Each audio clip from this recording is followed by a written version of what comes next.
മരുമകളുടെ ചില കാര്യങ്ങൾ ഞാൻ പറയാം എന്നാണ് ഈ അമ്മായിച്ചൻ പറഞ്ഞിരിക്കുന്നത്. എന്തായാലും ശ്രീനിയുടെ മെയിൽ ഒന്ന് വായിച്ചു നോക്കാം. ഹായ് മാഡം, എൻ്റെ പേര് ശ്രീനി. എനിക്ക് 52 വയസ്സുണ്ട്. ഒരു സ്ഥാപനത്തിൽ അത്യാവശ്യം ഉന്നത പദവിയിലിരിക്കുന്ന ആളാണ് ഞാൻ. വൈഫ് വർക്ക് ചെയ്യുന്നില്ല, വീട്ടമ്മയാണ്. ഒരു മകനും ഒരു മകളുമാണ് എനിക്കുള്ളത്. മകളാണ് ഇളയത്. മകളുടെ കല്യാണം 2.5 വർഷം മുമ്പ് കഴിഞ്ഞു. അവർ കോട്ടയത്ത് സെറ്റിൽഡാണ്. മകൻ MBA ഗ്രാജുവേറ്റാണ്. ഇപ്പോൾ ഒരു കമ്പനിയിൽ ജോലി ചെയ്യുന്നു. വീട്ടിൽ നിന്ന് പോയി വരാവുന്ന ദൂരമേ ഉള്ളൂ. അവൻ്റെ വിവാഹം കഴിഞ്ഞിട്ട് 1 വർഷമായി. ക്ഷേത്രത്തിൽ പതിവായി വരുന്ന ഒരു പെൺകുട്ടിയെ കണ്ട് ഇഷ്ടപ്പെട്ടാണ് അവൻ ഞങ്ങളോട് പറഞ്ഞത്. ആ പെൺകുട്ടിയുടെ ഡീറ്റെയിൽസൊക്കെ ഒന്ന് അന്വേഷിക്കണം, അവളെ കല്യാണം കഴിക്കാൻ ആഗ്രഹമുണ്ടെന്ന്. ഞങ്ങൾ പോയി അന്വേഷിച്ചപ്പോൾ ഒരു 10 കിലോമീറ്റർ അകലെയുള്ളതാണ് ആ പെൺകുട്ടി. എന്തോ ജാതകത്തിൽ ദോഷമുണ്ട്. അതിനു വേണ്ടിയിട്ടാണ് മിക്കവാറും അമ്പലത്തിൽ വരുന്നത്. ഇവനും അങ്ങനെ തന്നെ. നോക്കിക്കഴിഞ്ഞപ്പോൾ 2 പേരുടെയും ജാതകം അടിപൊളിയായി ചേരും. ആ പെൺകുട്ടിയും MBA കഴിഞ്ഞ് നിൽക്കുകയാണ്. അവൾക്ക് ജോലിക്ക് പോകാൻ ആഗ്രഹമുണ്ട്. കുഴപ്പമില്ല, സ്വന്തം കമ്പനിയിൽ തന്നെ ജോലി വാങ്ങിച്ചു കൊടുക്കുമെന്ന് എൻ്റെ മകൻ പറഞ്ഞു.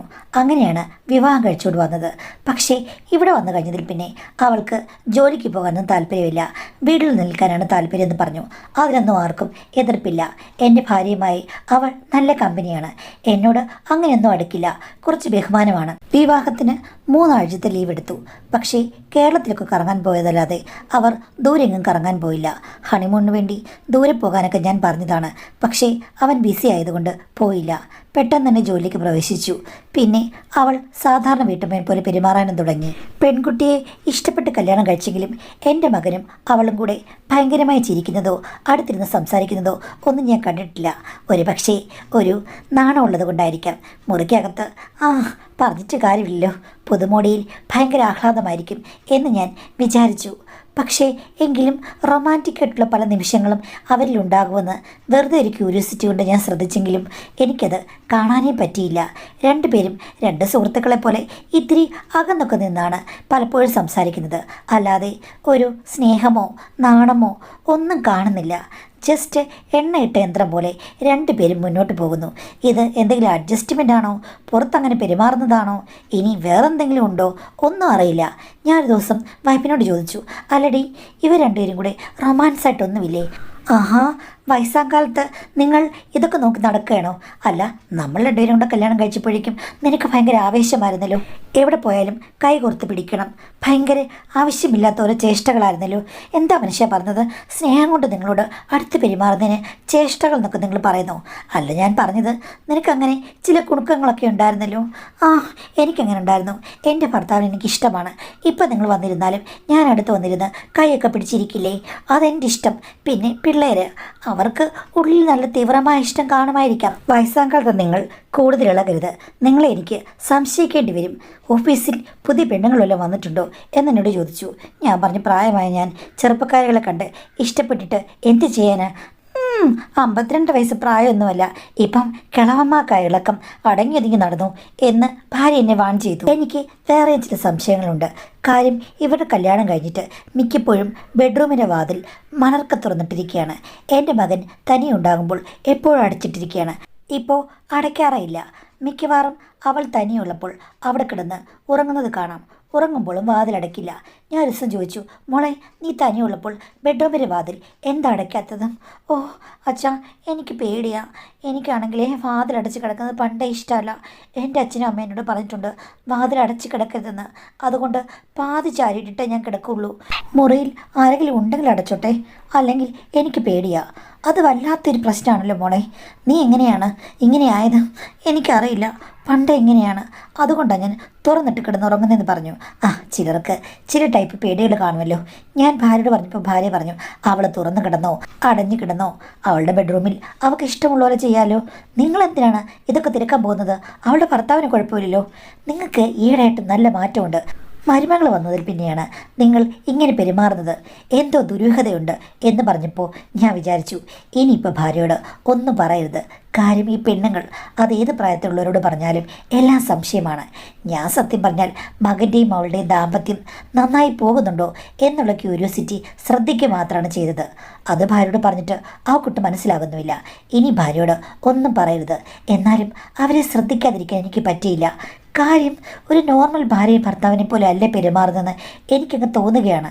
എന്നാൽ വലിയ എന്തെങ്കിലും പ്രശ്നങ്ങൾ എനിക്ക് കണ്ടെത്താനും കഴിയുന്നില്ല. ആകെ കൂടി ഒരു കൺഫ്യൂഷൻ, ഒരു പുകമറ പോലെ. ഒരു 3-4 മാസം കഴിഞ്ഞപ്പോഴും ഞാൻ ശ്രദ്ധിച്ചു, പഴയതുപോലെ തന്നെയാണ്. ഒരു പുരോഗതിയുമില്ല. പ്രത്യേകിച്ച് ഒരു സ്നേഹഭാവമൊന്നും കാണാനില്ല. രണ്ടുപേരും കൂടെ പുറത്തു പോകുന്ന കാര്യങ്ങളും വളരെ കുറവാണ്. പെണ്ണുങ്ങൾ നിർബന്ധിക്കില്ലേ, വാ നമുക്ക് പുറത്തു പോകാം. പക്ഷേ ഇതങ്ങനെയൊന്നുമില്ല. വേണമെങ്കിൽ പോയാൽ മതി, ഇല്ലെങ്കിൽ പോകില്ല. ഒന്നിനും നിർബന്ധമില്ല. രണ്ടുപേരും രണ്ട് ലോകത്ത് കഴിയുന്ന പോലെ എനിക്ക് തോന്നി. മകനോടോ മകളോടോ ഒന്ന് ചോദിക്കണം. കാര്യം ആധുനിക കാലഘട്ടത്തിലെ മാതാപിതാക്കളല്ലേ. എൻ്റെ ഭാര്യയ്ക്ക് വയ്യെങ്കിൽ ഞാനെങ്കിലും ചോദിക്കണം. എന്തെങ്കിലും ദാമ്പത്യ പ്രശ്നം ഉണ്ടായ ശേഷം പിന്നീട് പറഞ്ഞിട്ട് കാര്യമില്ലല്ലോ എന്ന് വിചാരിച്ച് ഞാൻ മരുമകളോട് തന്നെ ചോദിക്കാൻ തീരുമാനിച്ചു. ഭാര്യ അവിടെ ഇല്ലാത്ത സമയത്ത് വേണം ചോദിക്കാൻ, മകനും പാടില്ല. രണ്ടുപേരുമുണ്ടെങ്കിൽ അത് പ്രയാസമാകും. അതുകൊണ്ട് അവർ രണ്ടുമില്ലാത്തൊരു സമയത്ത് മരുമകളെ ഞാൻ വിളിച്ചു. മോളെ ഇങ്ങോട്ട് വന്നേ, എനിക്ക് സീരിയസ് ആയിട്ട് ഒരു കാര്യം ചോദിക്കാനുണ്ടെന്ന്. എന്താ അച്ഛാന്ന് പറഞ്ഞ് അവൾ എൻ്റെ അടുത്ത് വന്നിരുന്നു. ഞാനൊരു സുഹൃത്തിനെ പോലെ സംസാരിക്കുകയാണ്. അതുപോലെയുള്ള ഉത്തരവും എനിക്ക് കിട്ടണമെന്ന് പറഞ്ഞു. എന്താ അച്ഛാ, ടെൻഷൻ അടിപ്പിക്കാതെ കാര്യം പറ എന്ന് പറഞ്ഞപ്പോഴേക്കും ഞാൻ അവളെ ഒന്ന് സൂക്ഷിച്ചു നോക്കി. എന്തൊരു സുന്ദരിയായ ഒരു പെൺകുട്ടിയാണ്. ഇവൾക്ക് ഒന്നിലൊരു കൂസലുമില്ലെന്ന് തോന്നുന്നു. മോളെ, ഒരമ്മായച്ചൻ മരുമകളോട് ചോദിക്കാൻ പാടുണ്ടോ ഇല്ലയോ എന്ന് എനിക്കറിയില്ല. എങ്കിൽ ഞാൻ ചോദിക്കുകയാണ്. നിനക്കും വിവരവും വിദ്യാഭ്യാസമൊക്കെ ഉണ്ടല്ലോ, അപ്പം മനസ്സിലാകും. നീയും നിൻ്റെ ഭർത്താവും തമ്മിൽ നല്ല ടേംസിലാണോ പോകുന്നത്? എന്താ അച്ഛാ അങ്ങനെ ചോദിക്കാൻ കാരണം? അല്ല, മറ്റ് കല്യാണം കഴിച്ച പുതുമോടിയുള്ള ആൾക്കാരെ പോലെ നിങ്ങൾക്ക് അധിക സ്നേഹപ്രകടനങ്ങളൊന്നുമില്ല, എങ്ങും പോകുന്നില്ല, ഷോപ്പിങ്ങുമില്ല, ഒന്നുമില്ല. രണ്ടുപേരും എപ്പോഴും അവരവരുടെ ലോകത്ത് ജീവിക്കുന്ന പോലെ എനിക്ക് തോന്നുന്നു. ഞാനും എൻ്റെ ഭാര്യയും കല്യാണം കഴിച്ച് കഴിഞ്ഞപ്പോഴേക്കും ഞങ്ങൾ കറങ്ങാൻ ധാരാളം സ്ഥലങ്ങളിൽ പോയി. എപ്പോഴും അങ്ങോട്ടും ഇങ്ങോട്ടും അടിപിടിയും ഒച്ചയും ബഹളവും ഒക്കെയായിരുന്നു. വർഷങ്ങൾ കുറെ കഴിഞ്ഞെങ്കിലും ഞങ്ങളുടെ സ്വഭാവത്തിന് ഇപ്പോഴും മാറ്റം വന്നിട്ടില്ല. നിങ്ങൾ തമ്മിൽ പൊരുത്തപ്പെട്ട് വരുന്നതേ ഉള്ളൂ, അതോ എന്താണ് നിങ്ങൾക്കിടയിലുള്ള ഒരു അണ്ടർസ്റ്റാൻഡിംഗ് എന്ന് എനിക്ക് മനസ്സിലാകുന്നില്ല. ഒരു സ്നേഹമൊന്നുമുള്ള പോലെ എനിക്ക് തോന്നുന്നില്ല. എനിക്ക് ഇതൊക്കെ കാണുമ്പോൾ വിഷമമുണ്ട്. കാര്യം എൻ്റെ മോളും ഭർത്താവും തമ്മിൽ ഭയങ്കര അറ്റാച്ച്ഡാണ്. നിങ്ങൾ തമ്മിൽ എന്താണ് ഇത്തിരി അകന്നിരിക്കുന്ന പോലെ തോന്നുന്നതെന്ന് എനിക്ക് മനസ്സിലാകുന്നില്ല. ഇനി എൻ്റെ കാഴ്ചയുടെ കുറവാണോ അതോ നിങ്ങൾ തമ്മിൽ അങ്ങനെയാണോ എന്ന് ചോദിച്ചു. അത് കേട്ടപ്പോൾ മരുമകളുടെ മുഖം പെട്ടെന്ന് മങ്ങി. എന്ത് പറയണമെന്ന് അവൾക്ക് അറിയില്ലെന്ന് തോന്നുന്നു. അച്ഛാ, കുഴപ്പമൊന്നുമില്ല. എന്നാലും മോളെ, നിൻ്റെ മുഖഭാവത്തിൽ നിന്ന് എന്തോ ഒരു കുഴപ്പമുള്ളതുപോലെ എനിക്ക് തോന്നുന്നു. പറയാവുന്ന കാര്യമാണെങ്കിൽ പറയാം എന്ന് പറഞ്ഞപ്പോൾ അവൾ പറഞ്ഞു, എനിക്കത് പറയാൻ പറ്റുമോയെന്നറിയില്ല. ഇത്തിരി കുഴപ്പമുള്ള കാര്യമാണ്.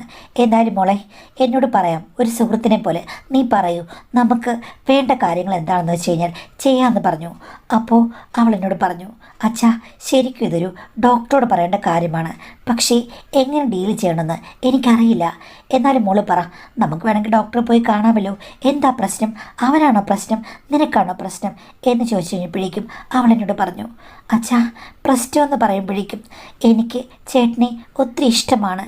ഇഷ്ടപ്പെട്ടിട്ടാണ് കല്യാണം കഴിച്ചതും. പക്ഷേ ആദ്യ ദിവസം മുതലേ നോക്കിയിട്ട് ഒന്നും നടക്കുന്നില്ല. അതെന്താ മോളെ? അത് എനിക്ക് പേടിയായതുകൊണ്ടാണോ എന്താണെന്നറിയില്ല. ഭർത്താവിൻ്റെ ചില ഞെട്ടിപ്പിക്കുന്ന ഫീച്ചേഴ്സ് എനിക്ക് ഉൾക്കൊള്ളാൻ പറ്റുന്നില്ല. ആദ്യ ദിവസം മുതൽ ആത്മാർത്ഥമായി ശ്രമിച്ചതാണ്, പക്ഷേ പരാജയമായിരുന്നു ഫലം. കാരണം എനിക്ക് കണ്ടപ്പോൾ തന്നെ പേടിയാണ് തോന്നുന്നത്. ചേട്ടൻ എന്നോട് സാരമില്ല എന്നൊക്കെ പറഞ്ഞതാണ്. പരസ്പര സഹകരണത്തിൻ്റെ എല്ലാ ഘട്ടങ്ങളും ഞാനും കടന്നു. എന്നാലും എനിക്ക് എന്തോ ഒരു രീതിയിലും ഒന്നും ശരിയായി വരുന്നില്ല. അങ്ങനെ പലവട്ടം ട്രൈ ചെയ്ത് കഴിഞ്ഞപ്പോഴേക്കും അദ്ദേഹത്തിന് മടുത്തെന്ന് തോന്നുന്നു. 2-3 ആഴ്ചയ്ക്കുള്ളിൽ പുള്ളി എന്നോട് ഒത്തിരി അകന്നു. ഇപ്പോൾ എന്നോട് അങ്ങനെയുള്ള കാര്യങ്ങളൊന്നും സംസാരിക്കാറില്ല. 2 ഫ്രണ്ട്സിനെ പോലെ അങ്ങോട്ടും ഇങ്ങോട്ടും പെരുമാറുന്നു. എനിക്കാണെങ്കിൽ വീണ്ടും ഒന്ന് ട്രൈ ചെയ്യാൻ വലിയ പേടിയുമാണ്. കാര്യം അച്ഛൻ വിചാരിക്കുന്ന പോലെയല്ല. അച്ഛന് ഒരിക്കലും മകൻ്റെ വിശദവിവരങ്ങൾ അറിയാൻ പറ്റില്ല. മകൻ്റെ ഭാര്യയ്ക്ക് അറിയാൻ പറ്റുകയുള്ളൂ. ഇത്തരം കാര്യങ്ങളിൽ എനിക്ക് വലിയ ഇൻട്രസ്റ്റ് ഒന്നുമില്ല. ഞാൻ അധികം ഇൻട്രസ്റ്റ് കൊടുത്തിരുന്നില്ല. പക്ഷേ കണ്ടപ്പോൾ എനിക്ക് ഞെട്ടലായിരുന്നു. എനിക്ക് മനസ്സിലായി ഇതൊന്നും എന്നെക്കൊണ്ട് മാനേജ് ചെയ്യാൻ പറ്റില്ലെന്ന്. അപ്പം തൊട്ട് തുടങ്ങിയ ഒരു പേടിയാണ്. അതുകൊണ്ട് ഒന്നും ശരിയാകുന്നില്ല. ശരിയാകാത്തത് കൊണ്ട് ഞങ്ങൾക്കിടയിൽ ഒട്ടും അടുപ്പവുമില്ലെന്ന് അച്ഛന് മനസ്സിലായി കാണുമല്ലോ. ഇതാണ് പ്രശ്നം. എങ്ങനെ സോൾവ് ചെയ്യണമെന്നറിയില്ല. ഡോക്ടറെ കാണാമെന്ന് ഞാൻ അച്ഛൻ്റെ മകനോട് പറഞ്ഞതാണ്. വേണ്ടെന്നാണ് പറഞ്ഞത്. എന്തോ എന്നോട് ദേഷ്യപ്പെട്ട് ഒരു കുട്ടികളുടെ മനസ്സിൽ മാറിയിരിക്കുന്ന പോലെ എനിക്ക് തോന്നുന്നു. ഇതെങ്ങനെ എവിടെ കൊണ്ടുപോയി അവസാനിപ്പിക്കണമെന്ന് എനിക്കറിയില്ല. ശരിയാവാൻ തോന്നുന്നില്ല. ബന്ധം പിരിയണമെന്ന് ചോദിച്ചപ്പോൾ അതിന് ഉത്തരവൊന്നും പറയുന്നില്ല. നോർമലായി പോവുകയാണ്. ഒരു പക്ഷേ നിങ്ങളെ പേടിച്ചായിരിക്കാം. എനിക്കും വീട്ടിലേക്ക് തിരിച്ചെല്ലാൻ പേടിയുണ്ട്. അതുകൊണ്ട് നോർമലായി ഞാനിവിടെ കഴിയുന്നു എന്ന് മരുമകൾ പറഞ്ഞു. ഞാനത് കേട്ട് ഞെട്ടിപ്പോയി. ഞാൻ ഉദ്ദേശിച്ചത് ശരിയാണ്, അവർ തമ്മിൽ നല്ല പ്രശ്നങ്ങളുണ്ട്. അപ്പോൾ ഞാൻ മോളോട് പറഞ്ഞു, മോളെ എല്ലാം ഒന്ന് പൊരുത്തപ്പെട്ട് വരാൻ ഒത്തിരി കാലമെടുക്കുമെങ്കിലും ഒരു വട്ടം നമ്മൾ ഒന്ന് ട്രൈ ചെയ്തു, 2 വട്ടം ട്രൈ ചെയ്തു. പക്ഷേ അത് കഴിഞ്ഞിട്ട് അത് ഉപേക്ഷിക്കരുത്, എപ്പോഴും ട്രൈ ചെയ്തുകൊണ്ടിരിക്കണം. ട്രൈ അത് കഴിയുമ്പോഴാണ് എല്ലാം ശരിയായി വരിക. എൻ്റെ ജീവിതത്തിലും ഇങ്ങനെയൊക്കെ പ്രശ്നങ്ങൾ ഉണ്ടായിട്ടുണ്ട്. അപ്പോൾ എടുത്ത വായിക്ക് അവൾ ചോദിക്കുകയാണ്, അച്ഛനും ഇങ്ങനെയൊക്കെ തന്നെയായിരുന്നോ, അമ്മ പേടിച്ചോന്ന്. ഞാൻ പറഞ്ഞു, എനിക്ക് അത്രയ്ക്ക് പേടിക്കേണ്ട കാര്യമുണ്ടെന്ന് എനിക്ക് തോന്നുന്നില്ല. പക്ഷെ എന്നാലും അത്യാവശ്യം ഒന്ന് ജെല്ലായി വരാൻ 3-4 മാസം എടുത്തു. പിന്നെ നിൻ്റെ അമ്മായിയമ്മയ്ക്ക് എന്നോട് ഭയങ്കര സ്നേഹമായിരുന്നു. അതുകൊണ്ട് കുറച്ച് ബുദ്ധിമുട്ടുകളൊക്കെ സഹിക്കാൻ അവൾ തയ്യാറായിരുന്നു. എന്നോട് എൻ്റെ ഭാര്യ തന്നെയാണ് ഇങ്ങോട്ട് പറഞ്ഞത്, ബുദ്ധിമുട്ടുകളൊന്നും നിങ്ങൾ കാര്യമാക്കേണ്ട കാര്യമില്ല. കള്ളത്താക്കോലിട്ട കള്ളനെ പോലെ തുറന്നങ്ങ് അകത്തേക്ക് കയറുന്ന രീതിയിലായിരിക്കണം നിങ്ങളുടെ മനസ്സെന്ന്. അത് കേട്ടതുകൊണ്ട് എനിക്ക് കൂടുതൽ മുന്നേക്ക് പോകാൻ പറ്റി മോളെ. അങ്ങനെയാണ് കാര്യങ്ങൾ റെഡിയായത്. അല്ലാതെ ഒരു വട്ടം അല്ലെങ്കിൽ 2 വട്ടം നോക്കിക്കഴിഞ്ഞിട്ട് ഒരിക്കലും പരാജയപ്പെട്ട് പിന്മാറരുത്. അത് ഞാനെങ്ങനെ പറയുക? ആദ്യം പറഞ്ഞു കഴിഞ്ഞപ്പോഴേക്കും പുള്ളി പെട്ടെന്ന് പിണങ്ങി മാറിയിരിക്കുകയല്ലേ. അപ്പോൾ ഞാൻ പറഞ്ഞു, ഭർത്താക്കന്മാരെ ആശ്വസിപ്പിക്കേണ്ടത് ഭാര്യയുടെ കടമയാണ്. അങ്ങോട്ട് പോയി സ്നേഹത്തോട് സംസാരിച്ച്, ഇന്ന് നമുക്ക് ഒരു ടെസ്റ്റ് ഡോസ് വേണം, നാളെ നമുക്ക് വേണം, കുറച്ചൊക്കെ നോക്കാം. ഇനി അതല്ലെങ്കിൽ മോളെ, പ്രധാന സംഭവ വികാസങ്ങൾ ഒന്നും സംഭവിച്ചിട്ടില്ലെങ്കിലും സൈഡിൽ കൂടി എത്രയോ കാര്യങ്ങളുണ്ട്. ഭർത്താവിന് വേണ്ട കാര്യങ്ങളിലേക്ക് നീ മറ്റിഷ്ടങ്ങൾ ചോദിച്ച് അവിടെ നിറവേറ്റുക. അതേപോലെ നിനക്ക് മറ്റിഷ്ടങ്ങൾ കാണുമല്ലോ, പിന്നെ നേരെ ചെന്ന് കടലിലേക്ക് എടുത്തു ചാടുന്ന സ്വഭാവമാണോ എൻ്റെ മോനെന്ന് എനിക്കറിയില്ല. അങ്ങനെ ചെയ്യുന്നത് ശരിയല്ല. അപ്പോൾ അവളുടെ കയ്യിൽ തൊട്ടുകൊണ്ട് പറഞ്ഞു, അങ്ങനെ തന്നെയാണ് അച്ഛാ. പ്രത്യേകിച്ച് ഒരു മുഖവരയുമില്ലാതെ നേരെ പ്രധാന പ്രസംഗത്തിലേക്ക് അങ്ങ് കടക്കുകയാണ്. ഇപ്പോഴാണ് എനിക്ക് മനസ്സിലായത് സ്ത്രീകളെ കൈകാര്യം ചെയ്യേണ്ട രീതി അവനറിയില്ല മോളെ. അതുപോലെ പുരുഷന്മാരെ കൈകാര്യം ചെയ്യേണ്ട രീതി നിനക്കും അറിയില്ല. നിങ്ങൾ ഒത്തിരി ഇമ്പ്രൂവ് ചെയ്യാനുണ്ട്. കുറച്ചുകൂടി ക്ഷമയും സഹിഷ്ണുതയും കാണിക്കണം. ഒരിക്കലും പിണങ്ങി ഇങ്ങനെ 2 രീതിയിൽ ജീവിക്കരുത്. നീ ഇന്ന് മുതൽ കൂടുതൽ ആക്റ്റീവായി സ്നേഹത്തോടു കൂടി, ചേട്ടാ ഞാൻ ഇന്ന് റെഡിയാണ്, അല്ലെങ്കിൽ മോളെ മോക്ക് കൈയും ഒക്കെ ഉണ്ടല്ലോ, അങ്ങനെയുള്ള കാര്യങ്ങളിൽ ഒന്ന് സഹായിക്കുക എന്ന് പറഞ്ഞ് ഞാൻ കൂടുതൽ വിശദമായി പറഞ്ഞു കൊടുത്തു. പണ്ട് പലർക്കും പല ഉപദേശങ്ങളും ഞാൻ കൊടുത്തിട്ടുണ്ട്. അതിൻ്റെ ഒരു ധൈര്യത്തിലാണ് പറഞ്ഞത്.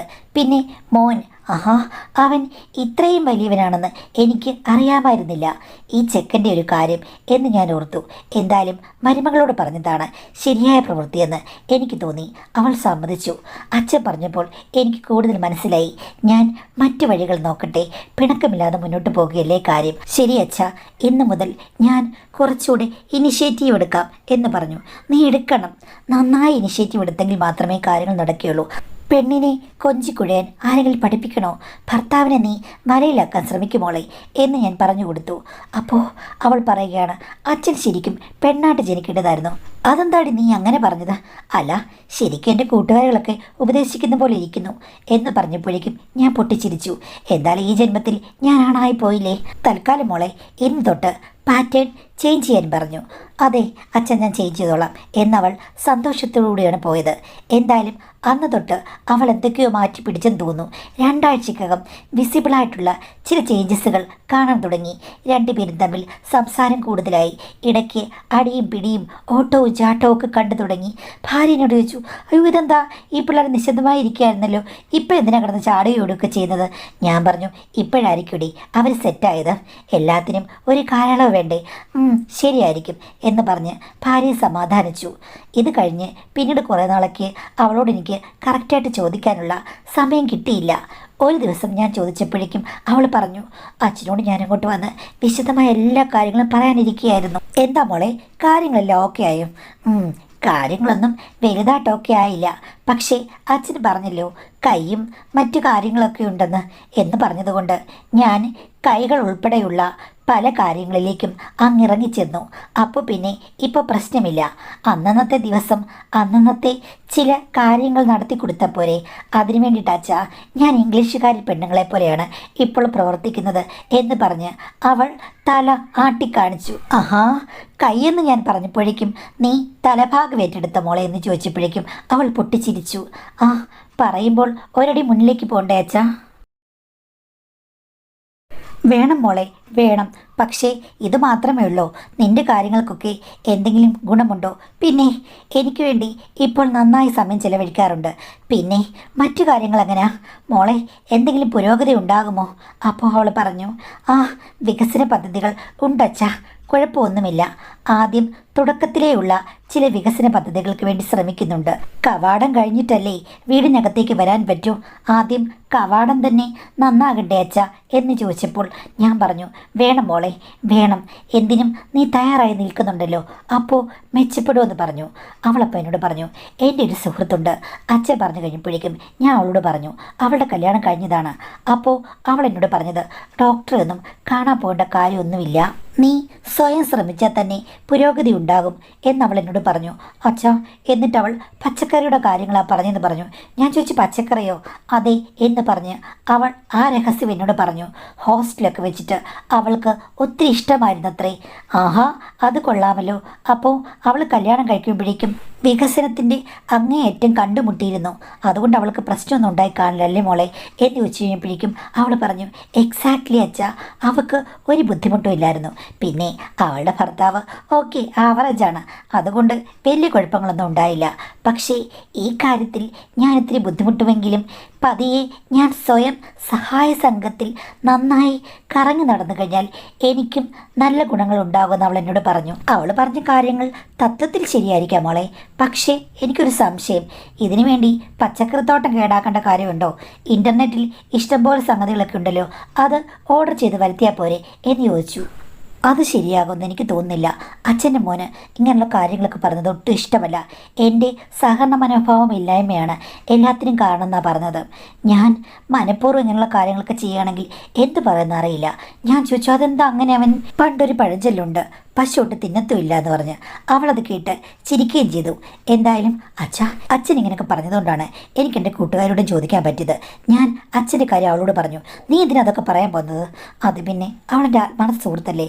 അത് കേട്ടപ്പോൾ അവൾ എന്നെ പറഞ്ഞത്, നിൻ്റെ അമ്മായപ്പൻ പൊന്നു പോലൊരാളാണ്, പുള്ളി ഡോക്ടറേക്കാൾ വിവരമുള്ള ആളാണെന്ന്. ഒന്ന് പോടി, നീ എന്നെ വെറുതെ കളിയാക്കാതെ. അല്ലച്ച, അവൾ അങ്ങനെ പറഞ്ഞു. പക്ഷേ അവളെന്നോട് വേറൊരു കാര്യം പറഞ്ഞു, വെറുതെ അതും ഇതും ഒന്നും പരീക്ഷിക്കേണ്ട കാര്യമില്ല, അമ്മായച്ചൻ അവിടെ ഉണ്ടല്ലോ എന്ന്. എങ്ങനെയാ, ചെറുപ്പമാണെന്ന് അവൾ എന്നോട് ചോദിച്ചു. ഞാൻ പറഞ്ഞ അച്ഛൻ ചെറുപ്പമാണെന്ന്. അവൾ എന്നെ കളിയാക്കുകയും ചെയ്തു. വീട്ടിൽ ഇപ്പോൾ നല്ല സപ്പോർട്ടുള്ളപ്പോൾ നീ എന്തിനടി വെളിയിൽ നിന്നൊരു സപ്പോർട്ട് തേടുന്നത്? അച്ഛനോട് അങ്ങ് പറഞ്ഞാൽ പോരേന്ന്. മോളെ, അവൾ ചുമ്മാ പറഞ്ഞ അച്ഛ, ഞാൻ അങ്ങ് പറഞ്ഞതാണ്, അവൾ അങ്ങനെ പറഞ്ഞു എന്ന് പറഞ്ഞ് മരുമകൾ എന്നെ നോക്കി ചിരിച്ചു. എനിക്കും ആ സമയത്ത് എന്തോ ഒരു മാറ്റം ഉണ്ടായതുപോലെ തോന്നി. അപ്പോൾ അവൾ എന്നോട് പറയുകയാണ്, അച്ഛൻ്റെ മകൻ സത്യം പറഞ്ഞാൽ ഒന്നും തുറന്ന് സംസാരിക്കില്ല. അച്ഛൻ സംസാരിക്കുമ്പോൾ ഞാൻ കംഫർട്ടബിളാണ്. മറ്റ് പല കാര്യത്തിലും അച്ഛൻ കംഫർട്ടബിൾ ആയിരുന്നെങ്കിൽ ഞാനും കംഫർട്ടബിൾ തന്നെയാണ്. ഈ ഒരു പ്രശ്നവും അച്ഛനെ സോൾവ് ചെയ്യാൻ തയ്യാറാണെങ്കിൽ ഇരു ചെവി അറിയാതെ അതിലേക്ക് എത്തിപ്പെടാൻ ഞാനും തയ്യാറാണ്. അതൊന്നും വേണ്ട മോളെ, ശരിയാകില്ല. എനിക്കിതൊക്കെ കേൾക്കുമ്പോൾ ഞെട്ടലാണ് തോന്നുന്നതെന്ന് പറഞ്ഞു. അപ്പോൾ അവൾ പറഞ്ഞു, ശരി, അച്ഛൻ്റെ ഇഷ്ടം, ഞാനിനി ഒന്നും പറയില്ലെന്ന് പറഞ്ഞു. അങ്ങനെയായി കഴിഞ്ഞപ്പോഴേക്കും ഇടയ്ക്കിടയ്ക്ക് ഞങ്ങൾ രണ്ടുപേരും കൂടി അങ്ങോട്ടും ഇങ്ങോട്ടും നോട്ടങ്ങൾ കൈമാറി. അവൾ എന്നെ എന്തൊക്കെയോ ഭാവത്തിൽ നോക്കുന്നത് പോലെ എനിക്ക് തോന്നി.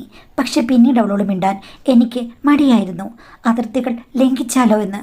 പിന്നെ വീട്ടിലെങ്ങും അങ്ങനെ സിറ്റുവേഷൻ ഉണ്ടാകില്ലേ എന്ന് ഞാൻ പ്രാർത്ഥിക്കുകയായിരുന്നു. പക്ഷേ എൻ്റെ മകളുടെ പ്രസവത്തിന് എൻ്റെ ഭാര്യ അങ്ങ് പോയി മാഡം. 3-4 മാസം അവൾ ഇനിയില്ല. ഞങ്ങൾ രണ്ടുപേരോടെ പലപ്പോഴും കാണുമെന്ന് എനിക്ക് മനസ്സിലായി. ഞാൻ ഒഴിഞ്ഞു മാറാൻ ശ്രമിച്ചെങ്കിലും മരുമകൾ എന്നെ വെറുതെ വിട്ടില്ല. എൻ്റെ മുറിയിലേക്ക് ഇടയ്ക്കിടെ വരും, എൻ്റെ അടുത്തിരുന്ന് ഓരോ കാര്യങ്ങൾ പറയും. അവളുടെ മനസ്സ് മനസ്സിലാക്കാൻ ആരുമില്ലെന്നും അവൾക്ക് ഒരു നല്ല ദാമ്പത്യ ജീവിതം പോലും ഉണ്ടാവുമെന്നറിയില്ല, എല്ലാം അറിയുന്ന അച്ഛൻ അവോയ്ഡ് ചെയ്യുകയാണെന്നൊക്കെ പറഞ്ഞു. ആദ്യമൊക്കെ ഞാൻ ഒത്തിരി വഴക്ക് പറഞ്ഞു. പിന്നീട് എനിക്ക് വഴക്ക് പറയാനുള്ള മനസ്സ് നഷ്ടപ്പെട്ടു. കൈകൾ നീണ്ടു വന്നപ്പോൾ ഞാൻ ഒന്നും എതിർത്തില്ല. അച്ഛനാകുമ്പോൾ എല്ലാം ക്ഷമയോടുകൂടി പറ്റുമെന്ന് അവൾ എന്നെ ഉദ്ബോധിപ്പിച്ചു. എനിക്ക് അതിന് പറ്റുമെന്ന് എനിക്കും തോന്നി. വളരെ സാവകാശം പകൽ സമയങ്ങളിൽ ഞങ്ങൾ പല പല വികസന പദ്ധതികളുമായി കടന്നുപോയി. ശരിക്കും എനിക്കും അവളുടെ ആറ്റിറ്റ്യൂഡ് ഇത്തിരി പ്രയാസമായി തോന്നിയെങ്കിലും അവൾക്ക് പറ്റിയൊരാൾ ഞാനാണെന്ന് അവൾ തന്നെ എൻ്റെ കാതിൽ മന്ത്രിച്ചു. പയ്യെ തിന്നാൽ പനയും തിന്നാം എന്നല്ലേ, അങ്ങനെ പന പോലെ എല്ലാം ശരിയായി. എൻ്റെ ഭാര്യ ഇതുവരെയും തിരിച്ചു വന്നിട്ടില്ല. ഇപ്പോൾ ഞങ്ങൾ തമ്മിൽ വളരെ അടുപ്പത്തിലാണ്. അവളുടെ ദാമ്പത്യ ജീവിതം നന്നായി പോകുന്നുവെന്ന് അവൾ പറഞ്ഞു. ഇപ്പോൾ പരീക്ഷണ ഘട്ടങ്ങളൊക്കെ താണ്ടി ഭർത്താവുമായി നന്നായി മുന്നോട്ട് പോവുകയാണ് എന്നാണ് അവൾ എന്നോട് പറഞ്ഞത്. ഞാൻ ഇനി ഇത് അവസാനിക്കാമെന്ന് പറഞ്ഞെങ്കിലും അപ്പോൾ അവൾ എന്നെ ഞെട്ടിക്കുന്ന വേറൊരു കാര്യം പറഞ്ഞു. അച്ഛനോട് ആദ്യം ഞാൻ പറഞ്ഞത് കള്ളത്തരമായിരുന്നു. അച്ഛൻ്റെ മകന് ഞാൻ പറഞ്ഞതുപോലെയുള്ള ഭീമാകാരമായ ഒരു സംഭവ വികാസങ്ങളും ഇല്ല. അതെല്ലാം ഞാൻ ഉണ്ടാക്കി പറഞ്ഞതാണ് അച്ഛനെ ബോധിപ്പിക്കാൻ വേണ്ടിയിട്ട്. നീ എന്താ മോളെ പറഞ്ഞതെന്ന് ചോദിച്ചു കഴിഞ്ഞപ്പോഴേക്കും അവൾ പറഞ്ഞു, അച്ഛാ, സത്യം പറഞ്ഞാൽ അവിടെ സംഭവ വികാസങ്ങളേ ഇല്ല. അദ്ദേഹത്തിന് അപകർഷതാബോധമായിരുന്നു. എന്നിൽ നിന്ന് അകന്നു നിൽക്കുകയായിരുന്നു. ഒന്നും കാണാൻ പോലും പറ്റാത്ത അവസ്ഥയിലായിരുന്നു ഞാൻ നിർബന്ധിക്കുമ്പോഴൊക്കെ അപകർഷതാബോധത്തിൻ്റെ അങ്ങേയറ്റത്തായിരുന്നു പുള്ളിക്കാരൻ. എനിക്കും എന്തൊക്കെയോ പ്രശ്നങ്ങൾ തോന്നി, ഒരടുപ്പവും തോന്നിയില്ല. അങ്ങനെയാണ് മുന്നോട്ട് പോയത്. അച്ഛൻ ഉപദേശിച്ചു കഴിഞ്ഞപ്പോഴാണ് എനിക്ക് മനസ്സിലായത്, എന്തെങ്കിലും ആകട്ടെ, ഭർത്താവല്ലേ എന്ന് വിചാരിച്ച് ഞാൻ സാരമില്ല ചേട്ടാന്ന് പറഞ്ഞ് അദ്ദേഹത്തെ സാന്ത്വനിപ്പിക്കുകയായിരുന്നു. അല്ലാതെ എനിക്കൊരു പ്രശ്നവുമില്ല, അദ്ദേഹത്തിനായിരുന്നു പ്രശ്നം എന്ന് പറഞ്ഞു. നീ എന്തൊക്കെയാ എന്നെ വട്ടാക്കാൻ പറഞ്ഞത് എന്ന് ചോദിച്ചപ്പോൾ അവൾ പറയുകയാണ്, വട്ടായാലും കുപ്പിയാണെങ്കിലും എനിക്ക് എൻ്റെ ലക്ഷ്യം നേടിയെടുക്കാൻ പറ്റി. ഭർത്താവിനെയും കിട്ടി, നല്ലൊരു അമ്മായിച്ചനെയും കിട്ടി. ഇനി എന്നും ഇങ്ങനെ പോകാം എന്ന് പറയുകയാണ്. ഞാൻ ചോദിച്ചിട്ടും അവൾ യഥാർത്ഥ രഹസ്യങ്ങളൊന്നും പറയുന്നില്ല. അവസാനം പറയുന്നതാണ് ശരിയെന്ന് പറയുകയാണ്. അങ്ങനെ എല്ലാം സ്മൂത്തായിട്ട് പോകുന്നുണ്ടെങ്കിലും അവളുടെ ക്യാരക്ടർ എന്നെ അത്ഭുതപ്പെടുത്തുന്നു. വല്ല പ്രശ്നങ്ങളും ഉണ്ടാകുമോ എന്ന് ഇപ്പം എനിക്ക് തോന്നിപ്പോകുന്നു. അവൾക്ക് ഇത്തിരി ക്രേസിനെസ് ഇല്ലേ മാഡം എന്നാണ് ചോദിച്ചിരിക്കുന്നത്. തീർച്ചയായിട്ടും ദുരൂഹതയുള്ളൊരു പെൺകുട്ടി തന്നെയാണ്. അവൾ കാണുന്ന പോലെ സുന്ദരിയാണെങ്കിലും ഉള്ളിൽ അവൾ പാവമാണോ എന്നൊന്നും നമുക്കറിയില്ല. എന്തൊക്കെയോ അവൾക്ക് അറിയാമായിരിക്കാം. എന്തു തന്നെയാണെങ്കിലും ഇത്തിരി ദുരൂഹമായ വ്യവസ്ഥിതിയാണ് മരുമകളുടേത്. അതുകൊണ്ട് നിങ്ങൾ സൂക്ഷിക്കുക. അവൾ അവളുടെ ഉന്നമനത്തിന് വേണ്ടി, വികസനത്തിന് വേണ്ടി ആരെയും ഏതിനെയും ആശ്രയിക്കുന്ന ഒരു മെൻറ്റാലിറ്റി ഉള്ളവളാണെന്ന് തോന്നുന്നു. നമുക്ക് പറയാൻ പറ്റില്ല. പമ്മിയിരിക്കുന്ന പൂച്ച ചാടിപ്പിടിക്കുമെന്നാണല്ലോ. അതുകൊണ്ട് ഒന്നും നമുക്ക് പറയാൻ പറ്റില്ല. സൂക്ഷിക്കുക. അനാവശ്യമായ ബന്ധങ്ങളിൽ ആഹ്ലാദം കണ്ടെത്തുമ്പോൾ അതിൻ്റെ പിന്നിൽ മറഞ്ഞിരിക്കുന്ന പല കാര്യങ്ങളും ഉണ്ടെന്ന് ചിന്തിച്ചാൽ കൊള്ളാം. അവളുടെ വ്യക്തിത്വത്തെക്കുറിച്ചിട്ട് ഇത്രയൊക്കെ അവൾക്ക് പറഞ്ഞു കൊടുത്ത് നിങ്ങൾക്ക് അനലൈസ് ചെയ്യാൻ പറ്റും. അതനുസരിച്ച് സൂക്ഷിച്ച് മുന്നോട്ട് പോകാമെന്ന് മാത്രമേ തദവസരത്തിൽ എനിക്ക് പറയാൻ പറ്റുന്നുള്ളൂ.